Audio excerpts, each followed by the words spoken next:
نہ جانے مسائل تو علماء سے پوچھیں، یہ حکم مبین ہم کو رب سے ملا ہے، ہم کو رب سے ملا ہے، ہم کو رب سے ملا ہے۔ وعلیکم السلام ورحمۃ اللہ وبرکاتہ۔ آپ نے ایک روایت کے متعلق پوچھا ہے کہ کیا یہ روایت درست ہے یا نہیں۔ جی، روایت بھی آپ کو عرض کرتا ہوں۔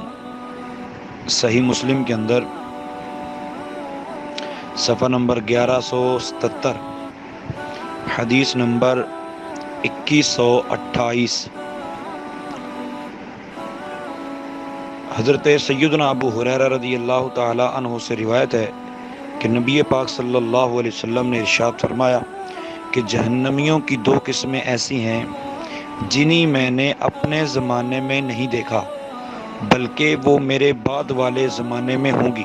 نمبر 1، وہ لوگ جن کے پاس گائے کی دم کی طرح کوڑے ہوں گے جن سے وہ لوگوں کو ناحق ماریں گے۔ نمبر 2، وہ عورتیں جو لباس پہننے کے باوجود ننگی ہوں گی، مائل کرنے والی اور مائل ہونے والی ہوں گی۔ ان کے سر موٹی اونٹنیوں کے کوہانوں کی طرح ہوں گے۔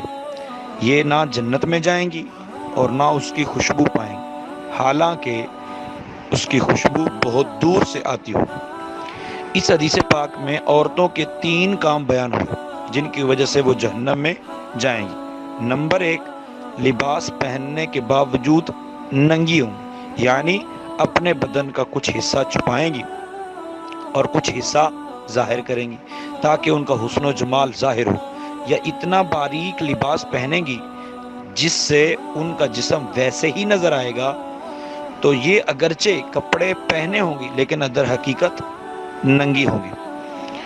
اور مائل کرنے والی اور مائل ہونے والی ہوں گی، یہ دوسرے نمبر پہ، یعنی لوگوں کے دلوں کو اپنی طرف مائل کریں گی اور خود ان کی طرف مائل ہوں گی، یا دوپٹہ اپنے سر سے اور برقع اپنے منہ سے ہٹا دیں گی، بلکہ فی زمانہ تو یوں کہہ لو کہ برقعے اس انداز سے پہنیں گی کہ لوگ اٹریکٹ ہوں، تاکہ ان کے چہرے ظاہر ہو جائیں برقعے سے، یا برقعے کے اندر چھپے ہوں تو اٹریکشن والا برقع پہنیں گی، یا اپنی باتوں یا گانے سے لوگوں کو اپنی طرف مائل کریں گی اور خود ان کی طرف مائل ہوں گی۔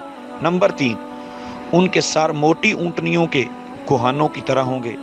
اس جملے کی تشریحات تو بہت ہیں، لیکن بہتر تشریح یہ ہے کہ وہ عورتیں راہ چلتے وقت شرم سے سر نیچا نہ کریں گی بلکہ بے حیائی سے اونچی گردن سر اٹھائے ہر طرف دیکھتی لوگوں کو گھورتی چلیں گی، جیسے اونٹ کے تمام جسم میں کوہان اونچی ہوتی ہے ایسے ہی ان کے سر اونچے رہا کریں گے۔ بعض لوگوں نے یا بعض علماء نے اس سے یہ بھی بیان کیا ہے کہ اپنے بالوں کا اس طرح جوڑا بنائیں گی کہ بال سارے کے سارے الگ طور پہ اٹھے ہوئے نظر آئیں گے۔ بہرحال عورتوں کو رسول پاک صلی اللہ علیہ وسلم کی اس حدیث پاک سے عبرت حاصل کرنی چاہیے۔ اللہ تعالی ہماری ماؤں اور بہنوں کو عزت و عافیت نصیب فرمائے، آمین بجاہ النبی۔